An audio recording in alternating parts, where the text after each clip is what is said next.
Today marks the first Sunday of Lent. It marks, we had this past week Ash Wednesday. Ash Wednesday marks the 40 days between Ash Wednesday and Easter.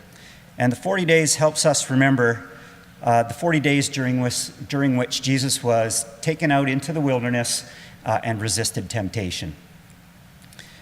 In the wilderness, this experience allows us to get kind of a sense of what kind of situations arise when temptations can overcome us, as well as how to resist temptation. And we can use Jesus' experience in the wilderness to examine what those features are and how they can play out in our lives today.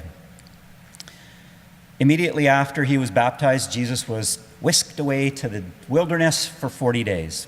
Doesn't tell us in Mark for why, but the general consensus is he went to pray, to get closer to God. In the desert, he was tempted, and he was tempted by three things. He was tempted by food. Satan came to him and asked him to turn the rocks into bread so that he could eat. Jesus was hungry at the time. This was a temptation. He resisted it. The second temptation was to throw himself off of a cliff because the angels would attend to him. Engage in some high-risk behavior. Jesus, come on. People will take care of you. It's all right. You'll be okay. So it potentially compromised his safety. He resisted that temptation. And the third temptation was of power. Look at everything that's before you. I will give it to you all. And again, Jesus resisted. And he resisted because even though Satan, who's fairly smart, knew Scripture, Jesus knew Scripture a little bit better. And so he was able to work his way through that. And so this provides us with a general framework to understand temptation. The first thing that we have to know is that we are only tempted in the face of some larger purpose. So there's a big picture. There's a greater purpose or aim.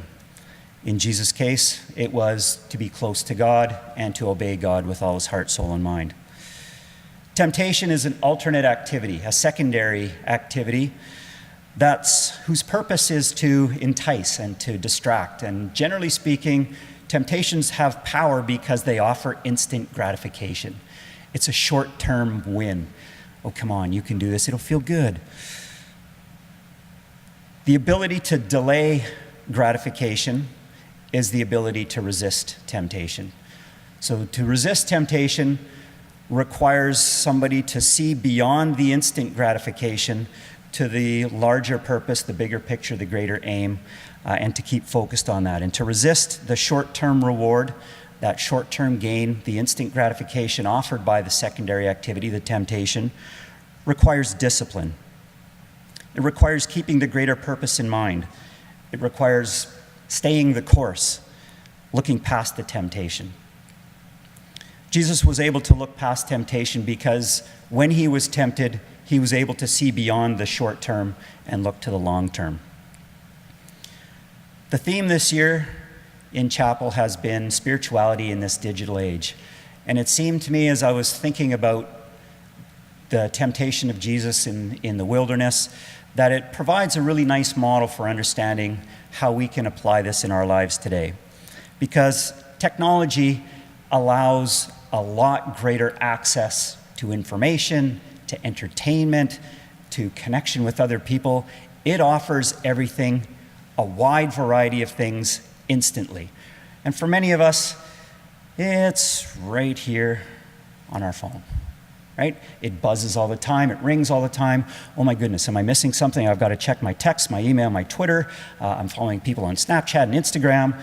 All of it is very instant, and we're distracted from some of our the big picture by the instant gratification offered by technology. What is that bigger picture that we're distracted by? Well, like Jesus, who went to the wilderness to pray and to get closer to God, what the scriptures tell us in Mark 12, if we go a little bit further, and in Matthew 22, is that we are to love God with all our heart, with all our soul, and with all our mind, and we're to love our neighbors as ourselves. Just as a little aside, one of my favorite parts of this particular verse is that it says to love God with all your heart, soul, and your mind. It doesn't say love God with all your heart and soul and check your mind at the door, because only idiots can believe it, because it's not believable. So there is questioning to be had. God can take it. Ask questions. Believe in God love God with all your heart, soul, and mind, and love your neighbor as yourself. Having accepted that as the larger framework, the bigger picture, the larger purpose, general larger purpose in life, and accepting that Spirit to live within you produces fruit. And in Galatians 5, the Apostle Paul tells us that the fruits of the Spirit, once this acceptance of God and the ability to love God with all your heart, soul, and your mind, and your neighbor as yourself, this is expressed through a number of fruits of the Spirit. How can you tell if somebody's got that bigger picture in mind? Just take a look at how they live. What are their actions? And their lives should be characterized by 9 things. And the fruits of the Spirit are, and I don't know if you've learned the song, it's love, joy, peace, patience, kindness, goodness, faithfulness, gentleness, and self-control. These are the fruits of the Spirit. And so this is the bigger picture that we're called to live towards and express as we live our daily lives. We become tempted when secondary activities with much more immediate and instant gratification distract us from that primary purpose. Technology being one of them. I've been involved with an initiative on campus over the last number of years with James to create a culture of moderation in terms of alcohol consumption. And one of the things that we know from personal experience, but as well from the information, the feedback we get from the surveys, is when alcohol is consumed beyond modification, when that temptation, oh, come on, just have one. One smells like 3, nobody will tell. When you give into that temptation, it's going to taste all right. You're going to be okay. Beyond moderation, you start to see behaviors that counteract or contradict those 9 fruits of the Spirit. People don't tend to be that kind after a while. They're not gentle. They don't show love. There's a lot of harms that come from alcohol consumption beyond moderation. And that's the allowing yourself to give in to temptation and be distracted from your larger purpose, which is love, joy, peace, patience, kindness, goodness, faithfulness, gentleness, and self-control. So how do we resist these things?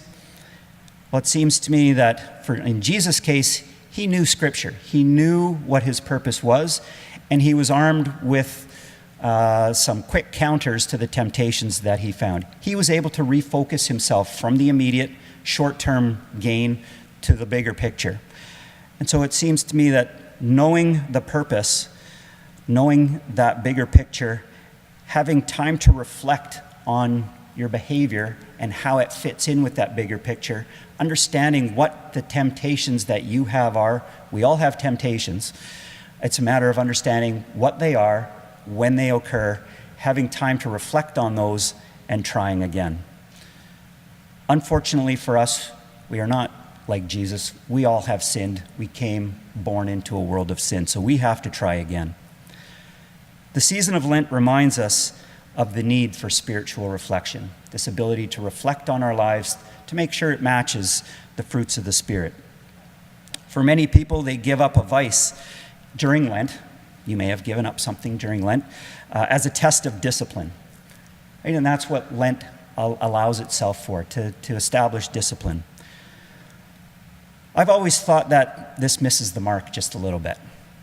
And I've thought it misses the mark because, for me, resisting the urge to eat chocolate or to eat chips or to refrain from alcohol consumption or any of these things does nothing to reconnect to your greater purpose. It is a show of discipline, but discipline for what? Why? If you've given up something, what my hope is that every time you're tempted, that short-term gain enters your mind. Instead of just feeling good about resisting the temptation, hopefully the temptation serves as a reminder of what the bigger picture is, what the greater purpose is. If you haven't given anything up, and I typically don't during Lent, if you haven't given anything up, it doesn't mean you're hopeless. What I hope is that You can still understand what your temptations are. Put your technology aside, turn it off, and for a moment each day, reflect. And just to reflect on how you've lived out your day and how the fruits of the Spirit may or may not have been lived out through your actions that particular day. And I think these two things, either if you've given something up and having those temptations as a reminder, or setting aside time to reflect on how you've lived your life, is a way of spiritual discipline, which is, again, as I would suggest, what the first Sunday of Lent really lends itself to.